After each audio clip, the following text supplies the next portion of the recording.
Hello Rage Squidders, happy Friday, this is Greg's. We have a nice treat here for you. Fans of Carmageddon will no doubt enjoy this. Nobby Barnden, the co-founder of Stainless Games, agreed to sit down with us and have a little Q&A. So, strap on your leathers, put on your helmet, sit tight, buckle up and enjoy. Oh yeah, there's also a bit of harsh language, so there you go, there's your warning. Enjoy.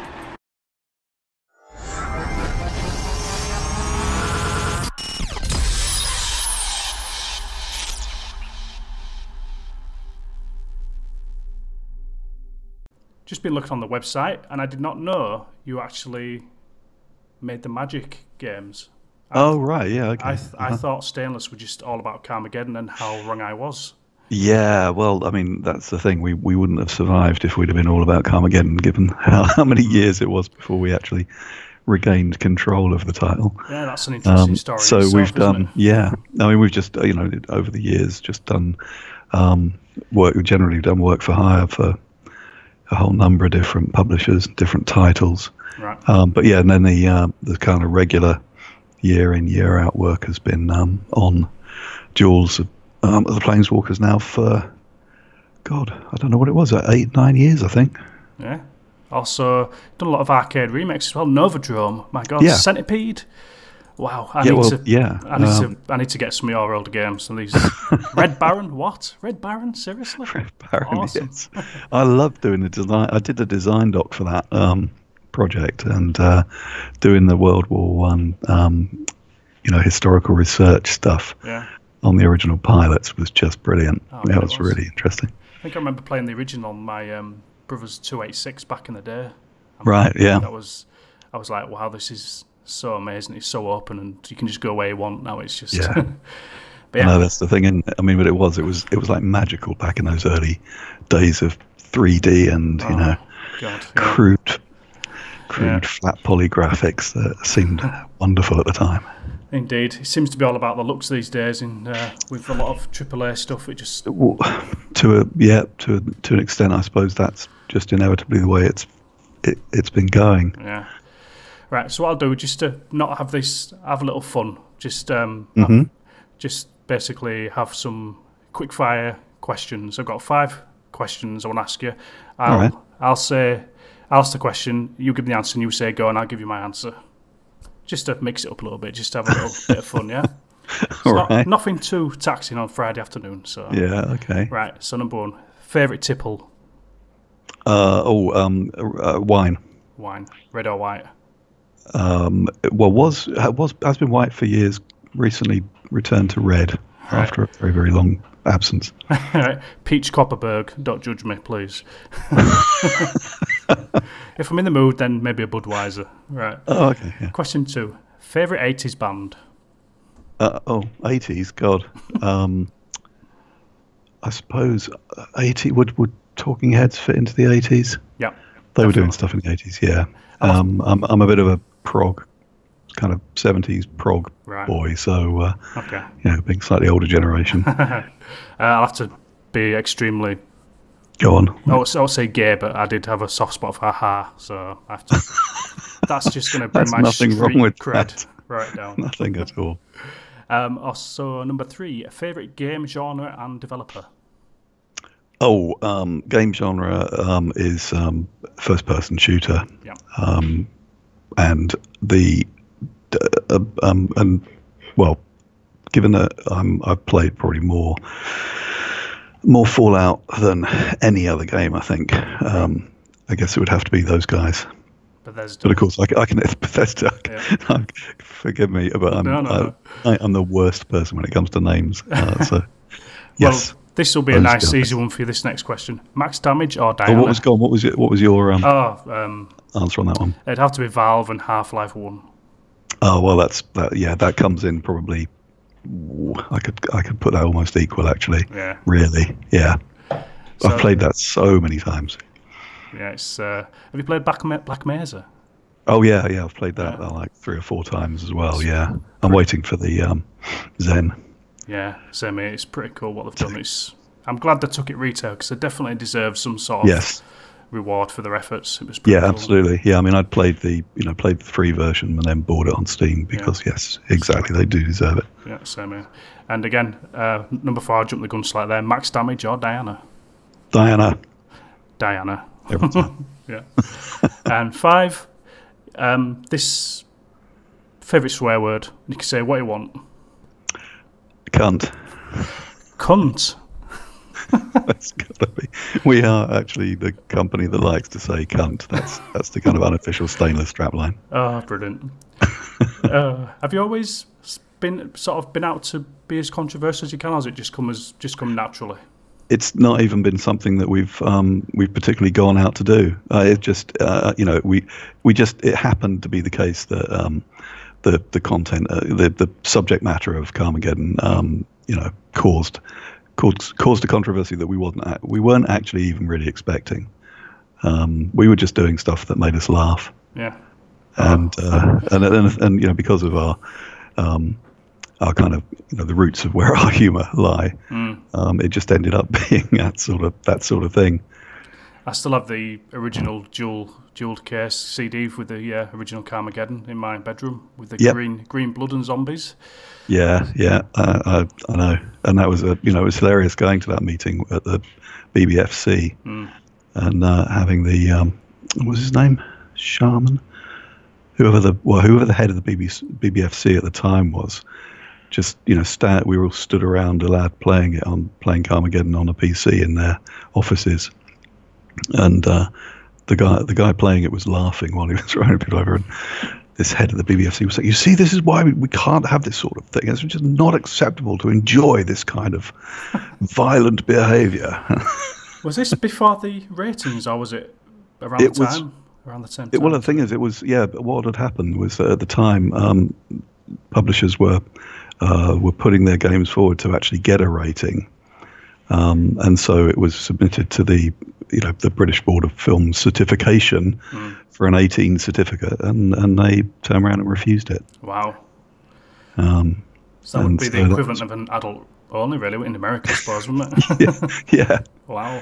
Yeah. So it was thanks in part to the BBFC and obviously also in part to newspapers like the Daily Mail that the game became so popular. Yeah, controversy sells, doesn't it? Or controversy sells, yeah. Well, yeah, I mean, to the typical gamer, particularly at that time, it was the best sort of publicity you could get. Yeah, definitely. I think I got the cover disc on. I think it was PC Gamer or some other game where it actually gave you a patch to unlock to give you the blood and the gibs and stuff. And, I still to this day can't understand where they got that from. I wonder. Where on earth did that come from? In terms of Carmageddon Reincarnation, I'm to understand that's no longer a thing. It's now Carmageddon Max Damage. Yeah, because obviously, Max Damage has all the content in it that was in Reincarnation, but all of it having been improved and tweaked and just generally made to look visually better and to also perform better. I played it the other day, and I must say it looks and performs so much better than Reincarnation. Oh, good. Well, I'm glad it is for you. I mean, it's generally the feedback we're getting from people who have previously played Reincarnation, that they're very, very pleased that we finally got there. Unfortunately, we were sort of, our hand was pushed into rushing out Reincarnation. We knew that it really wasn't ready for release. It's just one of those things. But and of course, unfortunately, the knock-on of that is the damage that it did in terms of bloody Metacritic ratings, that sort of thing. Well, I'm pleased to say that the game is currently sitting on mostly positive on Steam. Yes, 375 reviews, so that's definitely improvement. Definitely. Yeah, that's right. Are you self-published as well? Yeah. I thought. Yeah, apart from the boxed version of the console game, which was published by Sold Out. Right. Okay. Everything else we self-publish. Right. Did you have to make any sacrifices to any graphical eye candy or physics to improve the performance? There are certain tweaks that were made. There are some in the area of the the car crushing code, which simplified it somewhat, although I was absolutely unable personally to see any visible effects from that, any noticeable signs that it had been made more efficient. But Patrick did a lot of work. That's Patrick Buckland, of course, co-founder at Stainless. He did an awful lot of work specifically to get the game, as efficient as possible for console. And once it was done, as I say, you just couldn't see that it was any different. Yeah, I've not so noticed fortunately, and that's the thing. So that's good as well. If you've not noticed it either. Yeah, I mean, there have been a couple of claims on the forums of people saying, "Oh, they can tell that it's not the same," but I really think it's really, really marginal, if anything at all. If it's going to help with performance, I think it's a fair trade-off, to be honest. Definitely, yeah, right. Yeah, and I think it's if we can be criticised, it's that sometimes there's a tendency to overdo the tech. It's on the same engine, or have you just? No, all this has been done using our own Beelzebub tech, right? And our own physics code that's just been developed over the years. And of course, part of the problem that we had with Reincarnation was that we ended up having to rewrite the core engine tech a couple of times during the course of development, because it was when we first started on the project as a little skunk works internal project, just a few of us working on it. At the time, nobody realized just how far off the bar Beelzebub had got. Right. So there was an awful lot of engine work that needed to be done. We tried, to shortcut here and there, do stuff that we thought we could get away with. But unfortunately, that was, part of the problems we subsequently had with performance issues on, all the varying sorts of PCs you got out there. Yeah, it's definitely. I mean, I suppose incorporating a new engine wouldn't be really cost effective either. I mean, you know your engine inside out, your own engine. So it was really difficult. It was a difficult call at the time we started on the project. We obviously assessed all the other engine and middleware options that were out there, and just came to the conclusion that we'd have just as much work to do, kind of getting those into a state which would handle our physics code as we would actually do in the rewrite on Beelzebub. However, at the time we were basing that on estimations of how much work needed doing to Beelzebub that I think were woefully inadequate. Digital distribution, do you feel it's a good thing? And do you feel there's any negatives? What are your thoughts on Steam as a platform? I've always really liked Steam. I've been using it, since it was in its pre-alpha or whatever state. So I've been using it for years, and yes, I do really like it. They've recently, I'm sure you're aware, they recently seem to have tightened up quite a bit on the criteria for allowing stuff to get released. That's right. We noticed as we came up to the release of Max Damage that suddenly in our back end page there'd been this now submit your title to Steam for approval section, which has never been there before, and has only recently come in. And it does seem to be the case that in the last couple of years, certainly the Steam has started to get swamped with greenlight and early access stuff that just becomes a lot of noise. Yeah, but I guess that's inevitable. Also known as shovelware. Yeah. I watched Jim Sterling. That's his favourite word, I think. Shovelware. His phrase. Yeah. I watch him occasionally, and I do find him really quite entertaining. Yeah, he's got some valid. He has a lot of valid points as well. Yes, he does. He does. That brings me on to my next question about the industry. How do you feel the industry has changed since 1997? Wow, bloody hell! Easier, how harder to sell games? I would have thought it'd be a bit easier these days. Well, the thing is, it's easier to make a game and get it onto a platform, which I think is excellent. But I think then we go back to the word that I used just now, and that is noise. I mean, there's so much, so much stuff available that actually getting your particular game noticed becomes that much more difficult. Yeah. So although it's fantastic, the democratizing nature of game development now, with engines like Unity that are just allowing people to go back to that two guys in their pants doing it in their bedroom style programming and game making. It's unfortunately they're then made very, very difficult for them to get the exposure that they perhaps once could have got. Yeah, like you say, anybody can really make a game these days. All you need is a computer and a bit of knowledge, and you can, because most of the SDKs are free these days, aren't they? You can just pick up like Unreal Engine, you can Unity and stuff, and you just pay for the license once you sell your game. That's right. But on the whole, you've got to say that's a good thing.